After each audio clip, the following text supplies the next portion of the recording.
Hello everyone, welcome to అమ్మ vlogs and kitchen. ఈరోజు పిల్లలు చాలా ఇష్టంగా తినే, అలాగే పిల్లలు పెద్దవాళ్ళు బాగా ఇష్టంగా తినే కప్ కేక్స్ని అయితే చూపిస్తున్నాను. మన ఇంట్లో ఉండే స్టీల్ గిన్నెలతోనే కప్ కేక్స్ని ఎలా ప్రిపేర్ చేసుకోవాలో చూపిస్తున్నాను. ముందుగా ఒక బౌల్ తీసుకొని అందులో హాఫ్ కప్పు పెరుగు, హాఫ్ కప్పు పాలు and smell oil, half cup oil వేసుకోవాలి. ఫ్రీడమ్ ఆయిల్ అయితేనే మంచిగా ఉండిద్ది.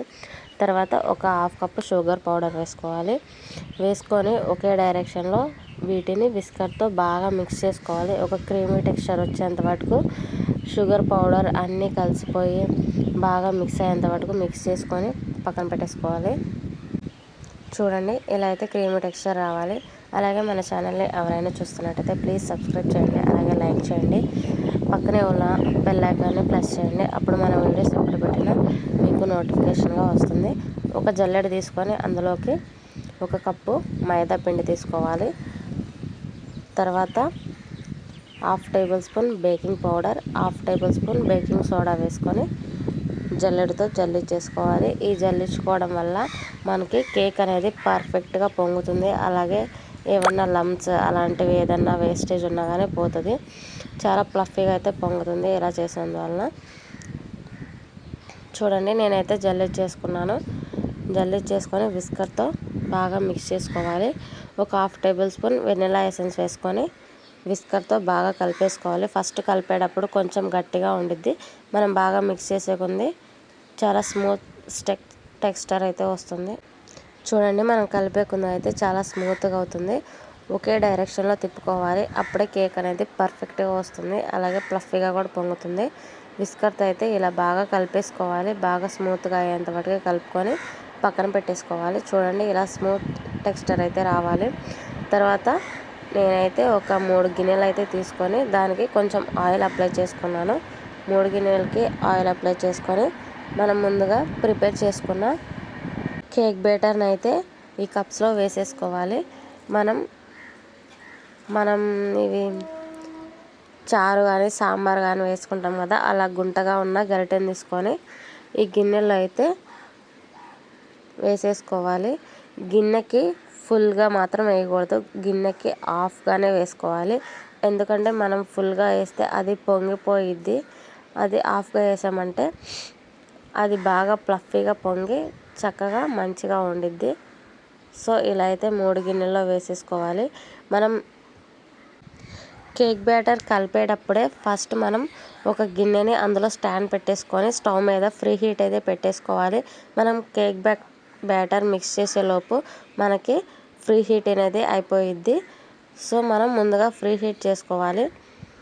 తర్వాత ఇలా టూటీ ఫ్రూటీ ఉంటే వేసుకోవచ్చు, లేకపోతే ఏదన్నా జీడిపప్పు అలాంటి వాటితో గార్నిష్ చేసుకోవచ్చు. మనం ఈ బ్యాటర్ వేసిన తర్వాత టూటీ ఫ్రూటీ కూడా వేసేసి ఒక 2 సార్లు ట్యాప్ చేసుకోవాలి. ఎందుకంటే ఏమైనా ఎయిర్ బబుల్స్ ఉంటే అవి చక్కగా పోయి కేక్ అయితే మంచిగా పొంగుతుంది. చూడండి, ఇలా ఫ్రీ హీట్ అయితే చేసుకోవాలి. నేనైతే ఫ్రీ హీట్ చేసుకున్న దానిలో ఈ గిన్నెలను అయితే పెట్టేసుకొని దాని మీద ఆ ఆవిరి అనేది పోకోకుండా ఏదైనా కొంచెం బరువుగా పెట్టుకుంటే మంచిది. నేనైతే అల్లం వెల్లుల్లి దంచుతాం కదా, దాన్ని అయితే పెట్టేసుకున్నాను. చూడండి, ఇలా పెట్టేసుకొని కరెక్ట్గా ఒక 30 మినిట్స్ తర్వాత అయితే చూసుకోవాలి. చూడండి, ఇప్పుడే పొంగడం స్టార్ట్ అవుతుంది. నేను పెట్టిన 10 మినిట్స్ చూడండి ఎలా అయితే పొంగిందో. కరెక్ట్గా 30 మినిట్స్ తర్వాత మనం కానీ ఒక టూత్పిక్ తీసుకొని గుచ్చుకొని చూసుకున్నామంటే టూత్పిక్కి అంటుకోపోతే పర్ఫెక్ట్గా బేక్ అయినట్టు. టూత్పిక్కి అంటుకుందంటే ఒక 5 మినిట్స్ పెట్టుకొని తర్వాత డీమౌల్డ్ చేసుకోవడమే. చూడండి, టూత్పిక్ గుచ్చి చూస్తున్నాను, టూత్పిక్ అయితే ఏం అంటుకోలేదు. పర్ఫెక్ట్గా ఈ కేక్ అయితే రెడీ అయిపోయింది. మనం దీన్ని బాగా చల్లారిన తర్వాత అయితే డీమౌల్డ్ చేసుకోవాలి. వేడిగా ఉన్నప్పుడు డీమౌల్డ్ చేస్తే మనకి అతుక్కుపోవడం లేకపోతే విరిగిపోవడం అలాంటివి జరుగుతూ ఉండిద్ది. ఈ గిన్నెలో నుంచి అయితే తీసేసి సైడ్కి పెట్టేసుకోవాలి. ఇది మొత్తం చల్లారిపోయిన తర్వాత డీమౌల్డ్ చేసుకోవాలి. నేను ఒక గంటతో అయితే తీసి పక్కన పెట్టేసుకున్నాను. చల్లారిన తర్వాత చూడండి బాగా చల్లారిపోయాయి.